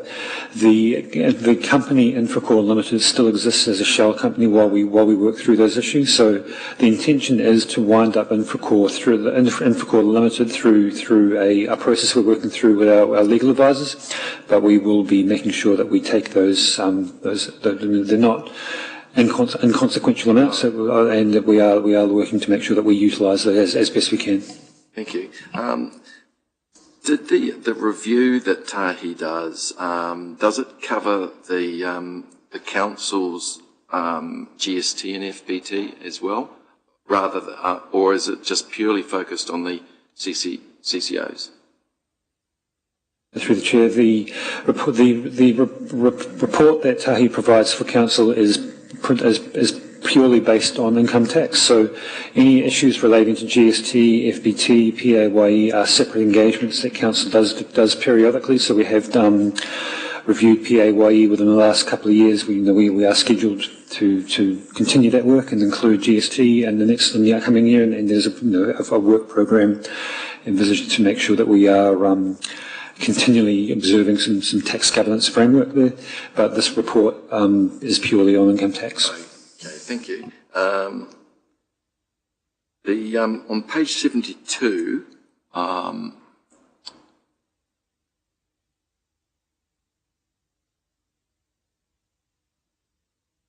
the report says that the removal of building depreciation may result in significant tax accounting implications. Is that posing, I guess, there was no sort of summary, I guess, to say, hey, everything's all fine. What would a audit and risk committee want to know about the result of this report? Is there anything here as a heads up to us that we should be aware of? And I didn't quite get there in terms of the reports. I saw a lot of information, but I didn't really get a steer. Perhaps you might give us a steer. So through the chair, this is a piece of work that Tahi will be picking up through the preparation of this year's income tax return. So it's never been an issue in prior years because it is a new determination from IRD. Okay. So, and the likely impact on council is that we will have a slightly smaller loss to bring forward. And this year into the larger $19 million pool. But we are working with Tahi to make sure that that work is factored in for the preparation of our income tax return. Great. And so my final one was coming back to the beginning, which is, from a management's perspective, is there anything whatsoever in the report that we were given that is something that might keep you up at night? Through the chair, be perfectly honest, council from an income tax perspective is very, very simple. We're not a complex organisation for income tax, so we have a very comprehensive program with Tahi. We met with the team came down from Auckland a couple of weeks ago to do some planning for this year's annual report. We talk with them on a very regular basis. There are no issues for income tax that worry me significantly. Thank you. Thanks, Stuart. Are there any other questions for David on the tax compliance report? If not, thank you. On that basis, then we can move to item 7.7, page 75, which is kind of a mover and a seconder that the report delegated financial authority policy be received.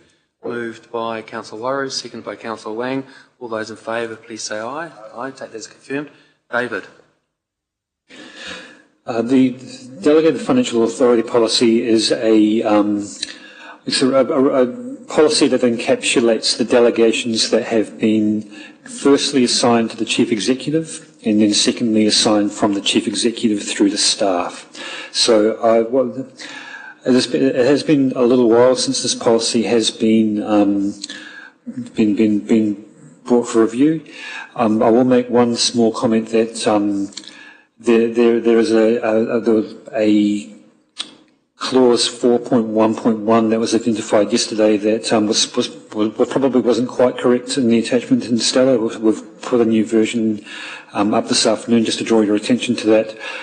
The correct delegation from Council to the Chief Executive allow the Chief Executive to approve expenditure up to $1 million in ordinary circumstances, but it can go to $2 million in the event we are under civil emergency. So there's a revised version of the policy in Stella just correcting section 4.1.1 just to make sure that is abundantly clear.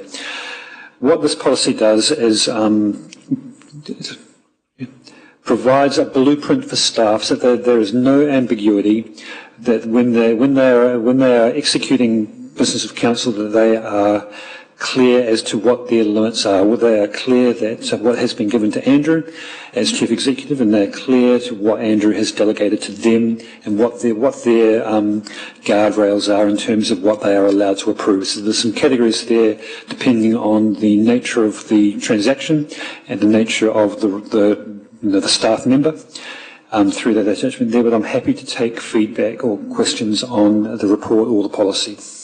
Thanks, David. So, a couple of comments from me. First one is it must be 4.2.1, page 80. The last sentence is the CE has approval to not go to public pricing process when appropriate. I think the policy should put some framework around when it is appropriate or not appropriate. That seems to me a little bit loose. Through the Chair, we can certainly review the wording there. The intention for that section is to tie in with the procurement policy. I think there are some very probably more stringent criteria within the procurement policy, and so we'll be just linking those together.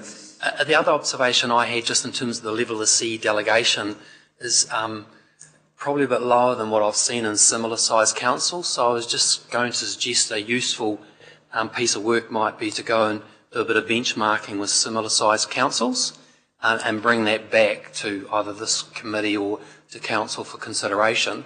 And the other model that I've been used to with in terms of contracts approval is to have a contract subcommittee, which typically in the models I've seen working would have the CE on it, the mayor or the mayor's designate, and committee chairperson, and that subcommittee is used to approve contracts above the CE's delegation up to a level which, a level above that may need to go to council for very, incredibly large contracts. So I just think a bit of benchmarking might be helpful to come back to council for consideration. So not suggesting any changes now. Well, I don't have authority to do that, but I think that benchmarking and seeing what other similar sized councils do would be useful. So delegations policy all about having accountability, good stewardship, but also efficiency in terms of activity. So it's getting that balance right. Just my suggestions. I'm seeing nods around the table. That might be a useful piece of work. Stuart? Just to reinforce that and the chair's comments about that, my one question here was have these delegations been sort of similarly compared with similar sized councils? Because the one thing that came to my mind was that I thought that the procurement level, for example, of 100,000 or more should go to public pricing process.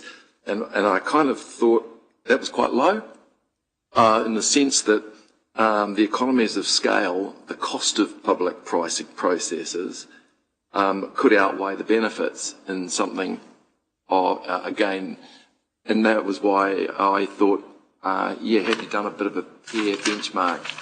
Because some of those are quite low, they're quite low limits for council of this size. And also, with what's happening with separation, water, there's going to become contractors, they'll become a bit like the banking system. You're going to have your big fours, you're going to have a whole lot of smaller contractors, and I think that there's going to be a need for, dare I say it, mobility and flexibility. So that might go hand in hand in maybe looking at some of these limits, because I'm sure you might find that to be quite expensive and cumbersome.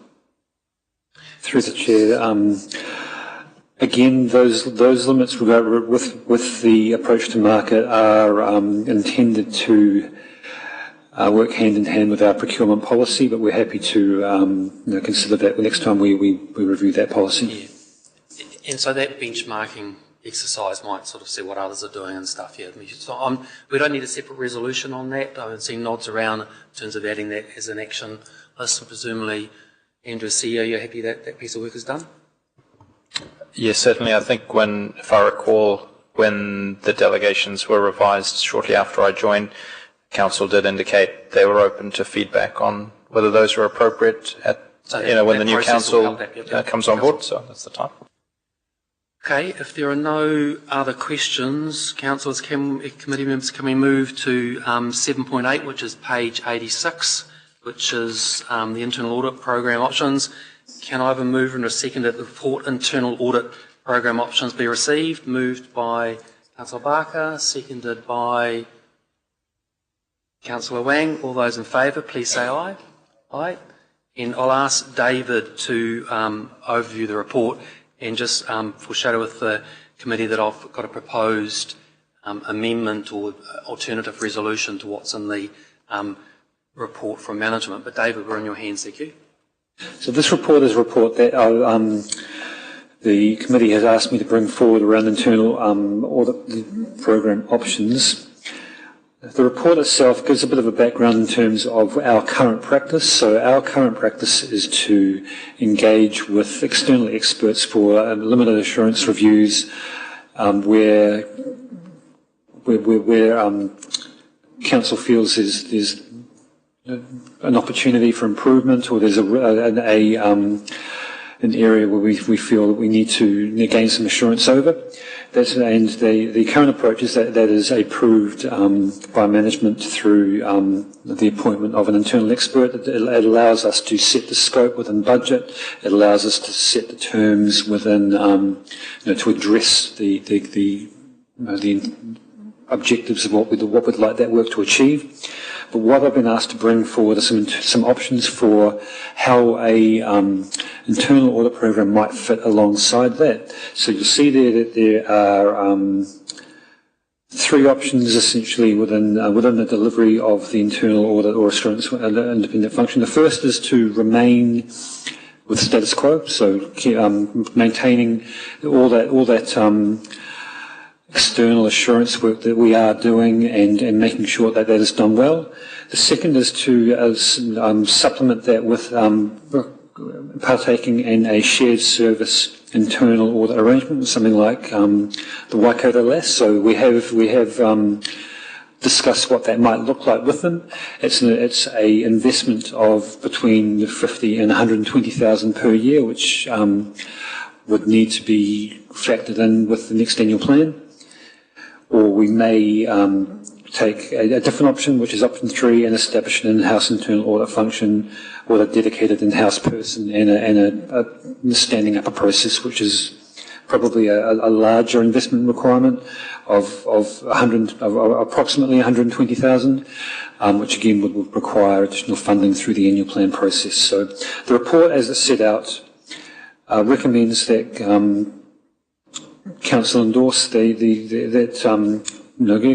continued use of independent experts as our current practice, and also provide some options there for decisions on what an internal audit program might look like should it be requested for investment in the next annual plan.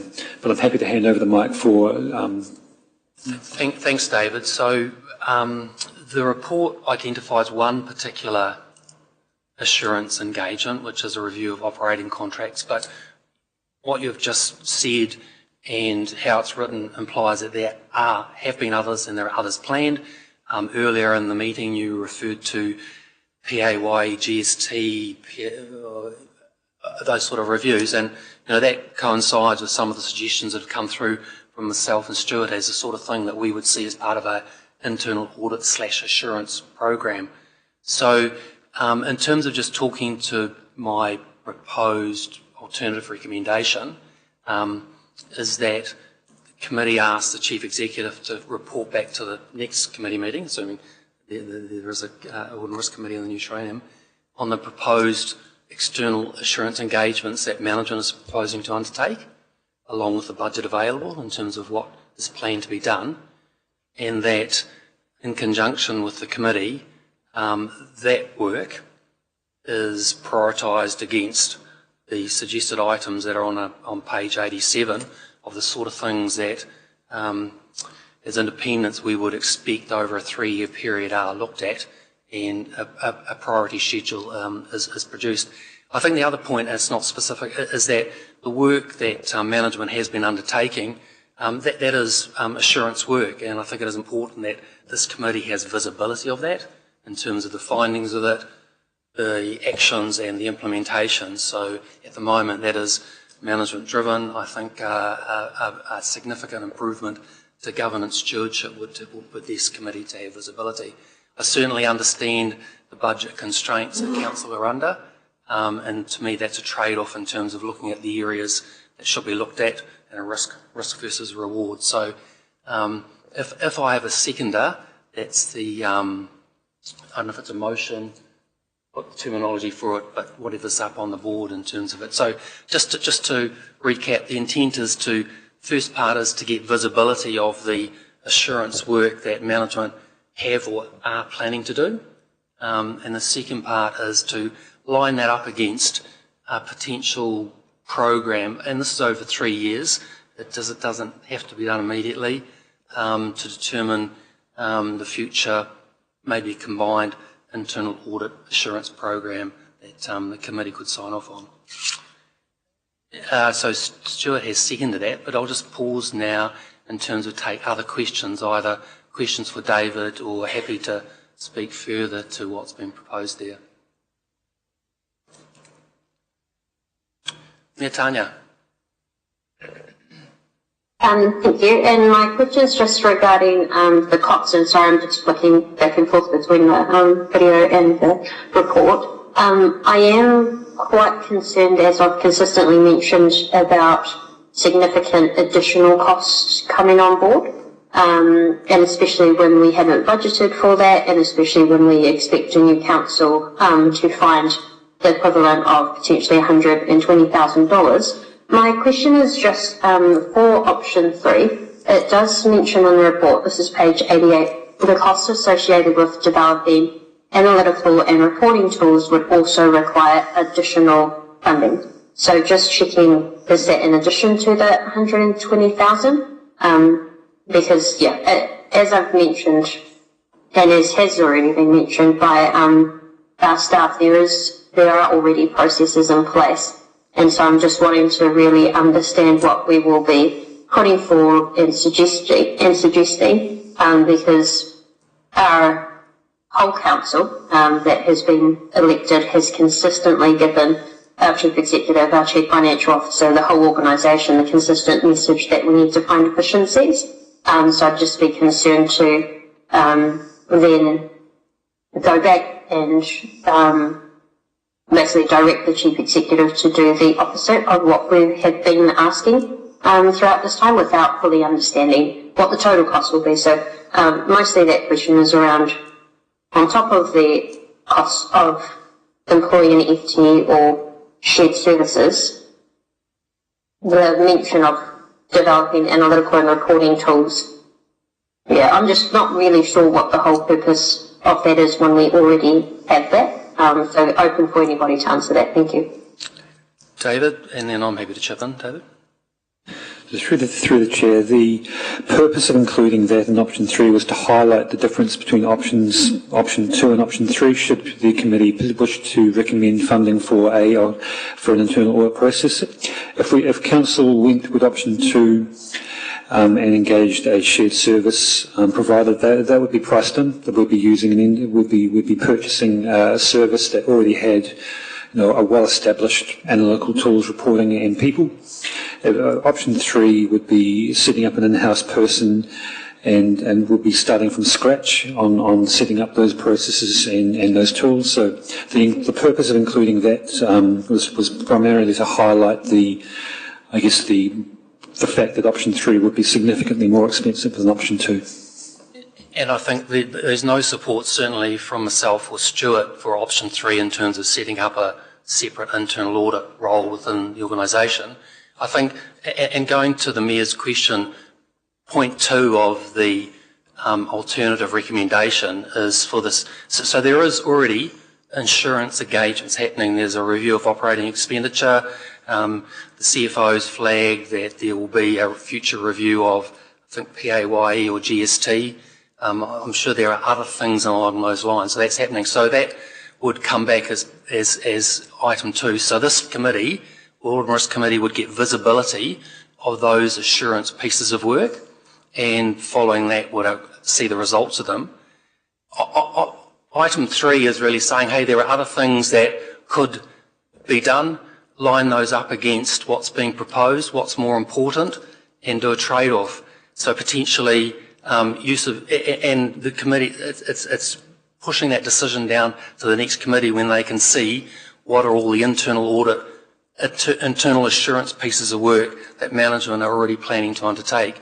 So this is not committing the council to any further funding at this point in time, but is allowing a trade-off of the assurance work that management are doing, getting visibility of it, and lining that up or prioritising that against the pieces of work that are suggested on the bottom of page 87.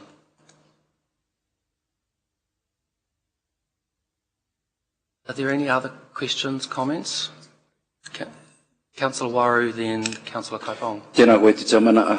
Thank you, David. Again, a long day. Just getting some clarification. Just firstly, so this is point 2 and point 3 go together. Yep. That's not an or. Okay. The second one was just getting back to the. I think I heard the answer, but I'm not sure. About around the 120,000 potential plus. I don't think I actually got the answer for that. So I'll get David Jensen to comment on that, but the 120 comes if you're setting up an internal audit function in-house. Is that correct, David? So I don't think anybody, well, I get a sense there's any support for that. Certainly that's not something I would support. If you looked at these two together, you could just basically develop a program, reprioritise the existing program. That's effectively all at a consideration. As if a future council decided they wanted to do more work in this space, that could be an annual plan discussion, but it's not committing the council at the moment. Thank you. I just wanted to get clarity around that. I wasn't quite sure what I heard. So, and the last question I have is just around, so we just get set up. Is this to provide, or would this support or actually, I suppose, help in terms of audit and things like that? Does it have potential to create efficiencies? For external audit? Yes. Seeing as we've got David sitting at the table, let him answer that. Would that be helpful in terms of those processes? Through you, Chair, if there's improvement in internal controls, it would contribute to the external audit, but to be honest, I think the first priority should be considering what efficiencies, what controls have been looked at from a council perspective. External audit, I think, should be a secondary consideration. Okay, thank you. That's why I asked while they were here. Kia ora, thank you. Thank you, Chair. Just checking in the paper, it does say that there are existing budgets for some of the work that the Audit and Risk Committee does. So there is the opportunity, if we're highlighting just some of those areas on page 87, that need to be specifically looked at in terms of an audit program. So, and that cost is 50 to 120k, which is currently within budgets that David's department or the CE has allocated, which may be being used in other ways. Is that correct? Through the Chair, as Chief Financial Officer, I have a budget for external reviews. So it's not a large amount, but it is an amount that enables me to take a targeted approach to areas of risk and plan and scope work with over a 3 or 4 year period to enable that I cover all those areas. I'm hearing from Mike that he's not proposing that changes. He's asking in his resolution to change, allow for some input and some reporting changes in the way that's delivered. I think my question was really just around, I hear the Mayor's concerns around adding additional cost, but if we are driving further efficiencies, is there a way of repurposing current budgets so that we're both doing a good job, if you like, in terms of the audit function, also making changes where we might be making savings at the other end when we're having, staff time or other things with external audit, so that it's a net cost. Through the Chair, I could with my the budget I've been had the privilege of being granted through the annual plan. I can either do my external reviews or I could do internal audit, but I could not do both. So the internal work I'm doing is the external reviews we're doing are critical for gaining management assurance over this functions, but I would not be able to do both with that budget. Just one last question. Just wondered if I could just try and make this a bit simpler for everyone. So I think there's two things. One is around, does the Audit and Risk Committee have oversight of the stuff we're already doing? That's a simple matter of reporting what we're already doing to Audit and Risk Committee. I can just take that as an action point and do that in the next triennium unless there's any objections to that. The secondary question is about, do we do more work than we're currently doing? Well, there's already a process for that, which is the annual plan, where all of council, not just this committee, but all elected members, can determine and direct me to do more external assurance, external audit, independent audit, or less. And that mechanism already exists. So I wonder if that's the question we're trying to decide, there's already a mechanism for that. If it's around who gets visibility over it, I can take that as an action point. So might be simple. Sorry, I don't think that actually answers the question. I think we don't, as councillors, have that visibility in terms of those budget line by lines in an annual plan, so I don't think that answers the question. I think that just looking at, so one of the things here, for example, with a proposed that could potentially be covered would be just ensuring the effectiveness of our capital project management. Now, we've done a significant change in the way in which we do that, but it might be good to benchmark that as, have the processes we put in place, are they right? Are we doing the right thing? I think if there was the opportunity to look at repurposing funding or redirecting the funding so that we did part of this work, and I think by potentially using, if it was a shared service, it means obviously then other councils are doing this stuff. We've got benchmarks, we've got processes and procedures that we can easily piggyback off a whakajisep term, and so I just wondered whether it's not really a request for additional funding, but it's delivering this internal audit function through a repurposing of between 50 to 120,000 of the current budget. So this recommendation doesn't, that decision's not happening today. What it's doing is putting a process in place for management to bring, these are all the various assurance pieces of work that they've got planned, and these are the budgets they're using for it. Some of them are already duplicated in terms of payroll controls. David's already talking about doing that. Others are not.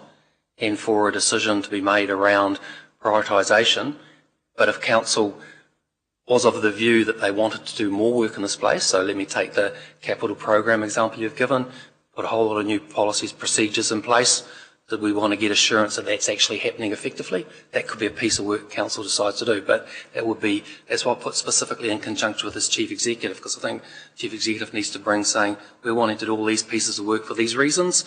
It's more important than these areas, and this is how we can give you assurance to that. So, yeah. So I think but at the moment we've got no visibility of what those budgets are. That's sitting with management, all what work is undertaken. Yeah, so that's what's proposed here, that this would come back to the next committee meeting.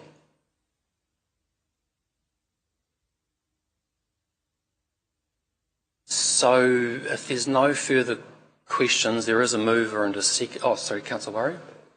Thank you for your indulgence here, Chairman. I was just, given that some of the feedback our Chief Executive has received from his councillors around looking inward in terms of the organisation, well, a deeper dive into inward, I think that aligns with what your proposed thing is, your proposed recommendation here, resolution here, so I think that's good. Also taking on board some of what David Walker, DW, has also put forward around, the difference between the external and the internal. But at the moment, it's not a cost thing, so I'm okay with that, to bring it back. I'm just mindful of the time it takes our chief executive away from other stuff, but I guess there's something to be managed. Ngami, kia ora, so hou tautoko. Any other questions or comments? If not, I'll put those two together, so I don't think they need to be taken separately. I'll put those together. All those in favour, just use a raise of hands. Those in favour? Against? We'll take that as carried. Thank you. Sorry, Mr. Chair, I do just want to note, and I very rarely do this, but I do want to note my vote against this. I think there could have been many other ways that this information that's required could have been brought through without risking what is quite significant additional funding. We've already heard from the Chief Financial Officer that he won't be able to do both focus on both internal and external under existing budgets. So yeah, I've consistently tried to express that in raising this, that both yourself and Stuart take some time to learn what we're already doing internally, and I think I've mentioned that at the past 3 meetings, so I'll be voting against. Thank you, Mayor Tanya, that's noted accordingly, thank you. On that basis, can we move now then to 7.9, page 90, ask for a mover and a second that the report, Audit and Risk Committee review be received.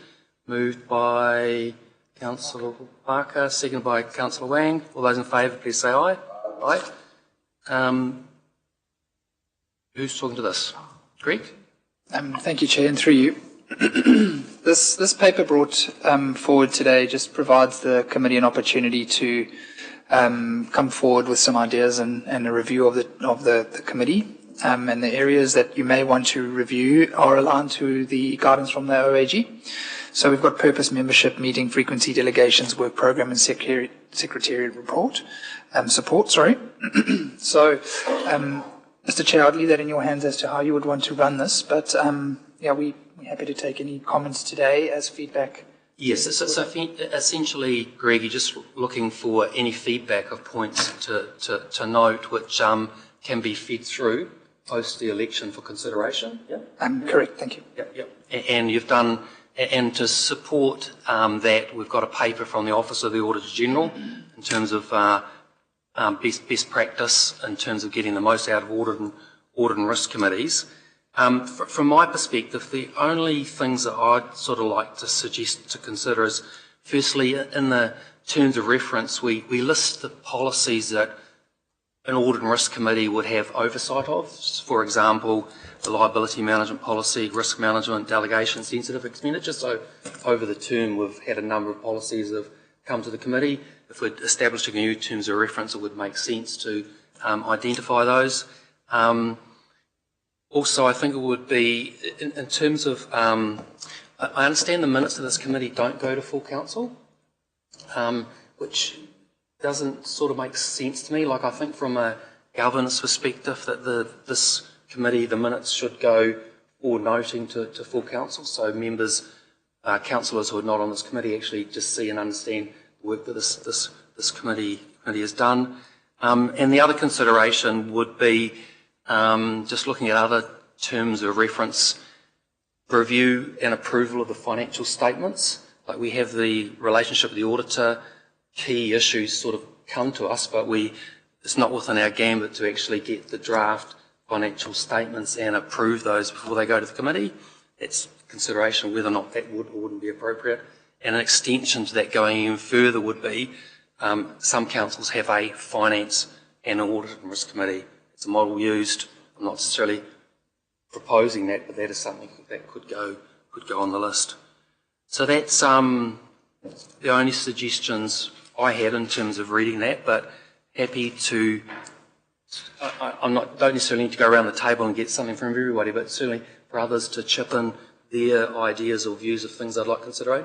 Councillor Waru. Gerald, just quickly, thank you, Mr. Chair. Just confirming that councillors do get access to the minutes through our Stella. Greg will correct me if I'm wrong, but you do. I believe what the chair's mentioning is that they come as a formal item to council, as an item in your agenda to be received at a council at the moment, meeting. It's just the recommendations that come forward through as well. Okay. Sorry, I didn't. Other suggestions or comments? Oh, David. If I may, Chair, the area of estimates and management judgments is always an area where we as auditors think that those charged with governance, audit and risk committees should at least have a look at. And quite often when I've seen this happen before, it's worked really quite well. Chair, you'll remember that happened at Waikato Regional Council very successfully. And I think it gives you your valuations, all those areas of judgment and estimates, because ultimately when that goes to council, then this committee does have insight into some of those what potentially can be problematic areas. Thanks, David. So management has prepared that paper, like we did get a paper on key estimates, but it's in fairness, it's not written into the terms of reference anywhere. So that probably is something that would tidy up and reflect what the current practice has actually been. Thank you. Also, Mr. Chair, if I can just make a comment, I don't think that's the first time David's made that recommendation, if I remember correctly. Yep. Cool. No, thank you. Are there any other suggestions for the? If not, I'll take it then the viewers at the committee. Sorry, Tanya.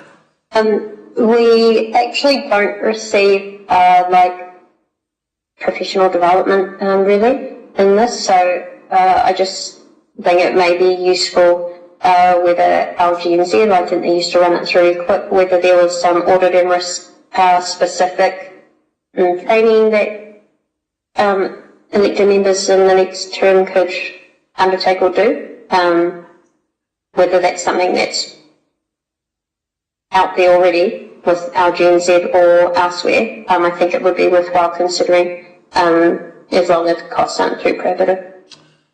That's a really good suggestion. It aligns with one of the outstanding actions from the annual report review was to get the Office of the Auditor General to come along and sort of provide an update to Council. And so that could be an extension to what Mayor Tania's sort of talking. Good suggestion, thank you. And Chair, they don't charge anything. Sounds good.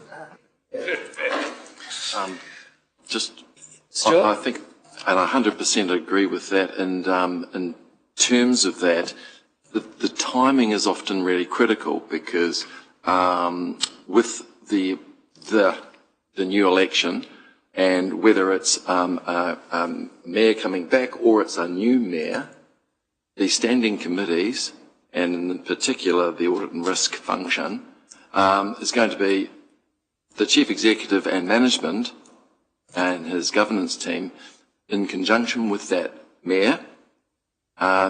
And sometimes new mayors don't know what they don't know. And in terms of having something like this, is the kind of workshop that needs to be done sooner than later. It's part of that, because, I mean, how can the mayor set about the creation of and establishment of and change and standing audits and without some background into it? And I think that's a really great idea, and that was my one and only recommendation, was to do that as part of the very, very, very early initiation on of council, and in particular the mayor. Thanks, Stuart. So Greg, you've got some feedback here. Do you need a resolution to support that, or basically you can take that aboard and there'll be a discussion paper? Yep. Oh, Chair, I was just going to suggest maybe councillors can just feedback by email or in person to Greg rather than sort of filling up the meeting time here. Sure, absolutely. So there's opportunity for that to happen as well. Cool. Okay, so that covers item 7.9. Moving now to public excluded. So, and there are two items to consider. So a mover and a seconder that the Audit and Risk Committee resolved to exclude the public on the grounds contained in section 48(1) of the Local Government Official Information Act Meetings Act. Moved by Councillor Wairo, seconded by Councillor Barker, and we just need a resolution to support that. Our Audit Director and Manager can participate in that meeting. I'm happy to move that, seconded by Councillor Barker. All those in favour, please aye. Aye. Taken as confirmed. So if that's the case, we can move to 8.1, which is on page 100, which... Oh, we need to take a pause, sorry.